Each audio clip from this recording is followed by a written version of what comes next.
I am Dr. Young Sung Kim, MD. I was born in Jeonju in 1928. So my first 5, 6 years was very, very happy. I had a good time. And I was a kid, I used to love fishing. I would take a pole and go to the stream and I'd sit all afternoon. But well, we've been taught that we are going to be faithful to the Japanese subject. You have to follow their instruction of what they expect us to do.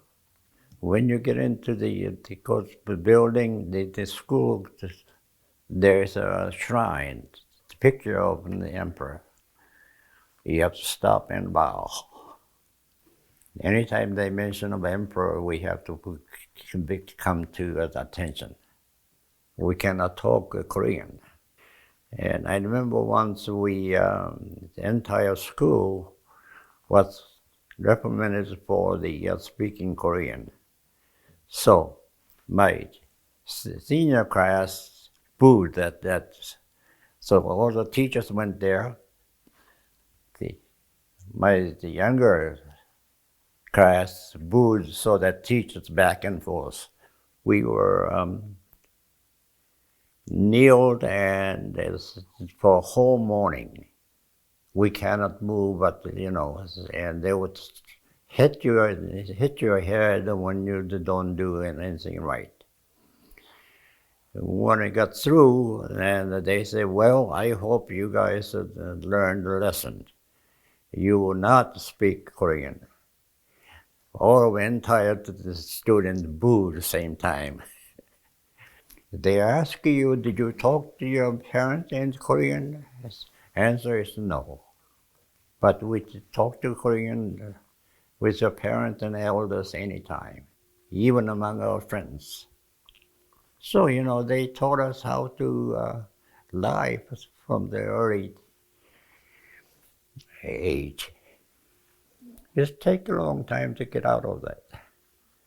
When my father started ill and he is unable to work and with no income, we are going downhill.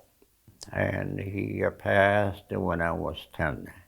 He was ill for 5 years. And I lost a sister just below me with kidney failure. And I felt that if I can be a doctor, I might be able to help them as well as I do other people. I came to the United States because I could not go to medical school in Korea, and I could not afford it. And I knew that I learned that if you come to the States, you can walk and go to school. So that was the reason. And I had a lot of people help me and also guide me. When I was working for the chaplain's office, Wally came as a GI. And he worked for chaplain, as I did, so we became a friend. And I talked to him about he wanted to come to state. And he didn't say anything.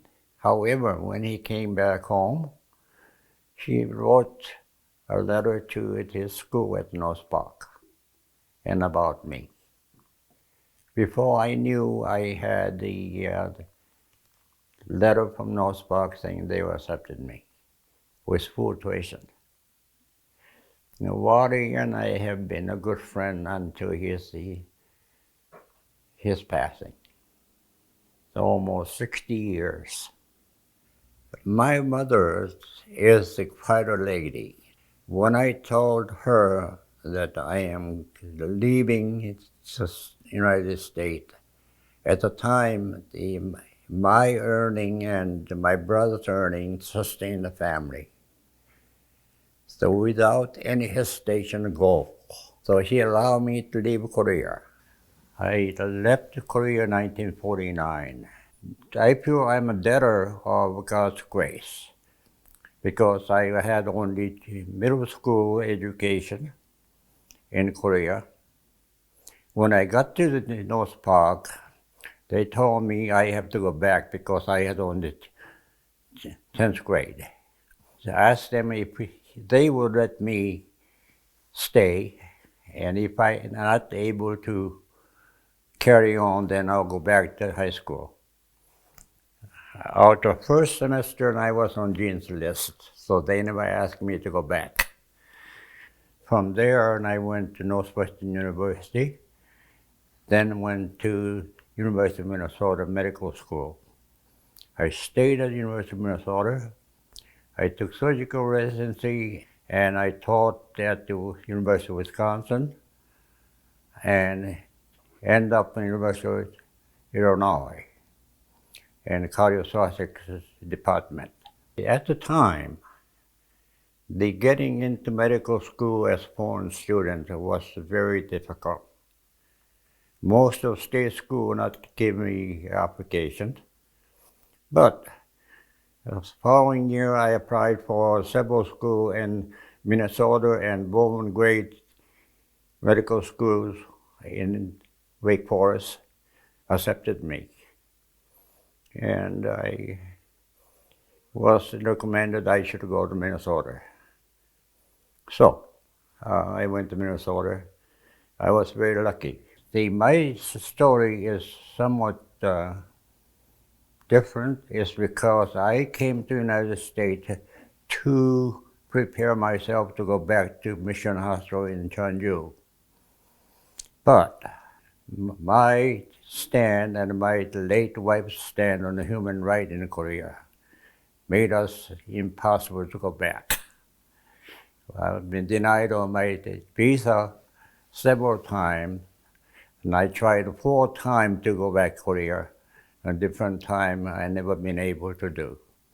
I remember once I went to North Korea and came back in Seoul and met the Moon Kwan, Christian scholar. He was in jail, Andong.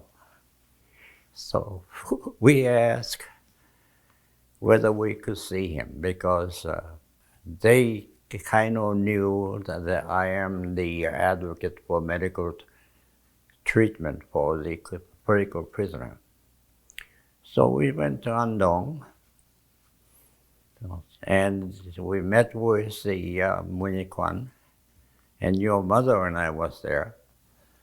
We talked almost an hour and a half about what we saw and we did in North Korea. And he was in the jail because he went to North Korea without permission. Then he had quite a bit of problem, medical problem. I checked and I came back. I called State Department. And State called, and immediately he was transferred to hospital. That happened several times. So in that sense, I have done some help. So I have give up going back to Korea, but I have spent almost every year, month a year, in helping medical schools and hospitals in Korea until about 10 years ago. I still think about my mother, I have a big smile. I have a picture of hugging her in Jeonju in 1980 when I went to fact-finding mission for the Presbyterian Church, and the last day we stopped in Jeonju, and Dr. Seo and Mrs. Seo asked her to come and spend time with me. And you know, the amazing thing is that she never told me not to involve in these activities and make sure that we do things right. I learned a great deal about the speak out, and being the believing in Christ. Your grandmother was the mother of the year in 1968, honored by Korean government. She was very, very strict.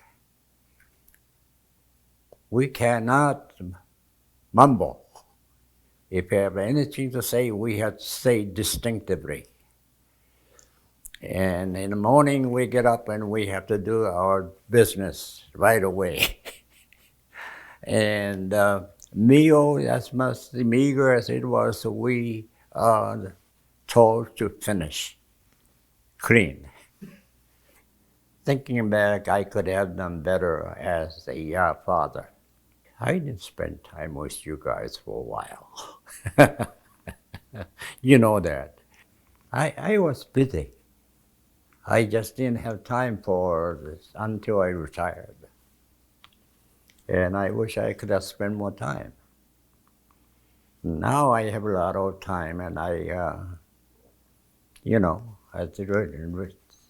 reflect that I wish I could have done that. My name is Kim Young-sung, and this is my Korean American story.